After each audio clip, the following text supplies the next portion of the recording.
Mr. Deedat, I must admit that you know the scriptures very well, but you don't understand them.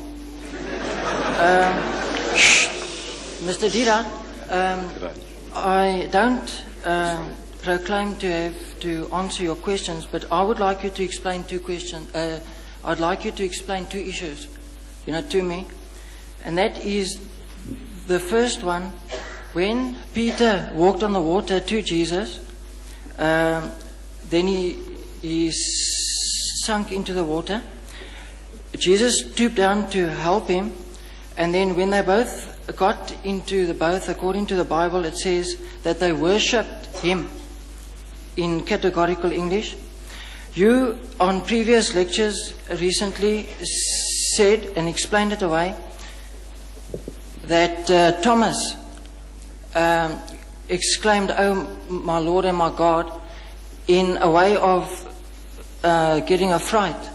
But in a case like that, I'm sure that Jesus would have rebuked him, knowing the law of the commandments, don't take the name of your God in vain, because that would be clearly taking God's name in vain. Would you kindly just explain it to me?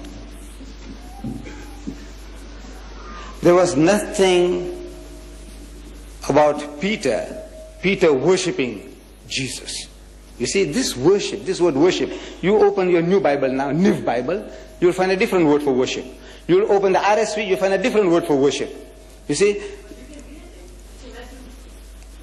Right, but what are the alternative, what are the synonyms used for worship? And everyone is worship. Right. Now to the Jew, if the Jew worshipped Jesus, you see, that means all the disciples were worshipping him. If Peter worshipped him, then all the other disciples likewise must be worshipping him, because Peter was the leader of the disciples. But we find nowhere the disciples ever prostrating before Jesus at any time. The 11 or the 12 worshipping him. Worshipping him means that you are our God. You see, this word worship, you ask the Roman Catholic. Look, they have a good knowledge of the scriptures. They claim an unbroken chain of popes from 1 Peter to today. Now you ask them how many types of worships are there. And they will tell you there are 3 different types of worship. Right? You say about your sweetheart, your fiancée, I worship her. But when you say you worship her, you mean you love her extremely, beyond measure. But you're not taking her for a goddess. Look, this is an expression we use commonly. It says, you're worshipping the guy. This is money my God, woman my guide, says the Frenchman. We say you are worshipping money, you're worshipping women. But you don't say money is my God, or you don't say woman is my God. But you use the word worship. Worship is an extreme form of love. He must have been very much humiliated, and in lovingness, he must have embraced the man, which according to your King James Version has used the word worship. But now if he was worshipped as God, that would be something. He said, no, look, he is our God. Then he must say so. Then he said, look, they were all worshipping him. But at no time do we hear that they ever worshipped him as a people instead of worshipping God. He's telling you, come worship God, the Father in heaven. He's the only God. He's the real God. No time did he say, I am God, worship me. Did he? At any time, if he said, look, I am God. Yes, you can answer that. If he said, if he said, I am God, this is the claim I made, I think.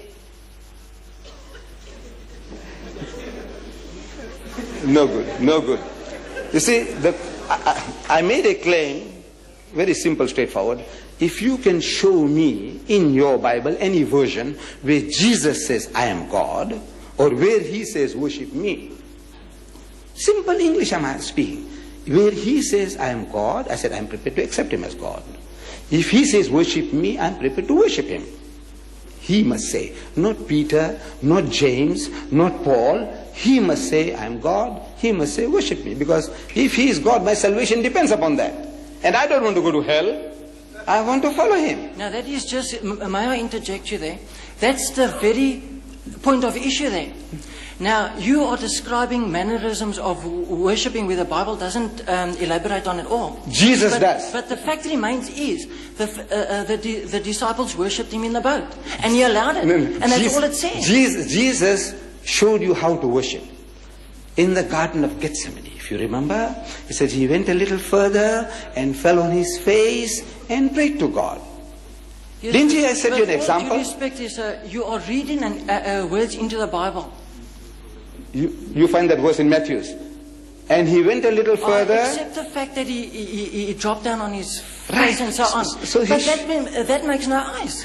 The fact remains the Jews, disciples the did Jews, worship him. No, how did the Jews worship? Look, if you want to know the Muslims how they worship, you go to the mosque. Go to the mosque and see how they worship. You see, Allahu Akbar, they stand, they read chapters and verses, they go into semi-bend position, they get up, they go down to the ground, touching the forehead onto the earth. This is how the Muslims worship, right? So if I said, look, this chairman or the people worship Deedat, meaning that they loved him with exceeding love. Right. But now you say worship. Now, if the people have a wrong idea, they say, look, what did they do? Did they make ablution and come? And did they fall down prostrate before Mr. Deedat? He says, no. He said, what do you mean they worshipped him? He said, no. Oh man, they were gone mad after him. Now, that's quite a different thing. You see, now you are using a word and you are explaining something else figuratively. But that's exactly what you are doing now. No, I'm not doing that. Jesus Christ and all the prophets, they had a form of worship, the Jews, which you are not following, you don't know. Look, and Abraham fell on his face and prayed to God. And Moses and Aaron fell on their faces and prayed to God.